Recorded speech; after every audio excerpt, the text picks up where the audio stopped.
We're going to talk about the advantages and disadvantages of ebooks. And I've prepared for you two different pages. So these are supposed to be your pros and cons, yeah?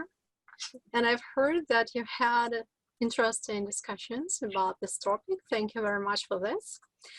And we are moving forward. So finally, we're getting to our parts when we need to listen to something. And we are going to listen an introductory part of one of the videos. Okay, that's it. That was harsh, I know this.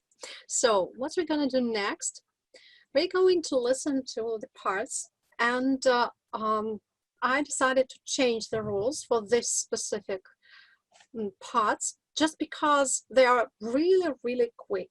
Yeah, the speed is fast. So we're going to listen to this part fully, and then we will try to fill in the gaps. Okay, so let's listen to this first part. YouTube, and yet in the world of video games, YouTube, and yes, even Netflix, why in the world would you need to read? In the past couple years, I've read over 400 books, so in this video I'm going to give you my top 10 reasons why you should read too. Oh, and before we start, if you want to know which 10 books of the 400 that I've read were my favorite, check out the link in the description to find them out and also get mini summaries of them. So considering the amount of entertainment that's readily available, reading looks like an old times activity better suited for our parents and grandparents. In today's fast-paced world where the only thing you read is the label on your shampoo bottle because you forgot to take your phone to the bathroom, reading is slowly becoming a dying habit. Okay, very good. So we've got here some phrases. For example, why in the world? Yeah. Do you know the meaning of such phrases like why in the world? I wanted to make sure that you can see the interesting grammar here, so I underlined it. Why do you think we've got here in the past couple years?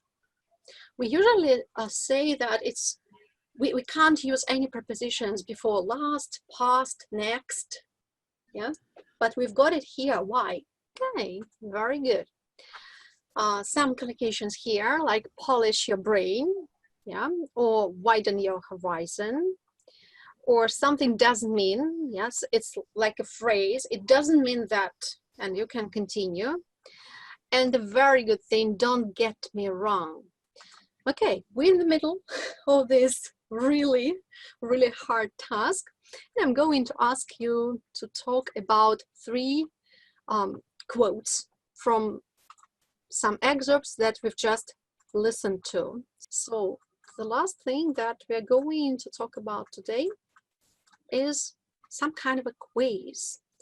And to work with it, we need to begin with some vocabulary. So there would be some words, and I'm going to ask you to tell me what these words mean. But let's begin with these phrases, first of all. So I decided that today we must start talking about this, yeah, this thing. And this was a warm-up question. So can you please tell me if any of these covers seem interesting to you? The word, what's the pronunciation? We're going to listen to about 9 books. I hope we will have enough time to do so. Let's listen to it again, yeah, and we're going to fill in the gaps.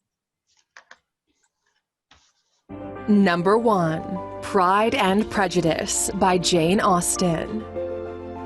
This timeless tale has captured...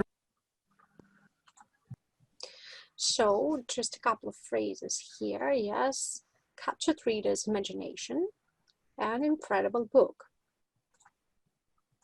Through the protagonist Elizabeth Bennet, millions of readers have learned the importance of staying true to yourself. We're going to have our first session of talking, yeah, and there will be questions there. We're actually going to be the same questions about all the books, just the books will be different. And I'm going to post this for you. Let's get back to to the dictionary. Yes, I'm going to open the dictionary for us. And there is the word author. We started with it. Yeah. The word, this one, popular. Yes, so you can see that this sound can be either something in between O and R. Yes, so popular. Or it might be just a long R, like in American English. Popular. Popular. Yes.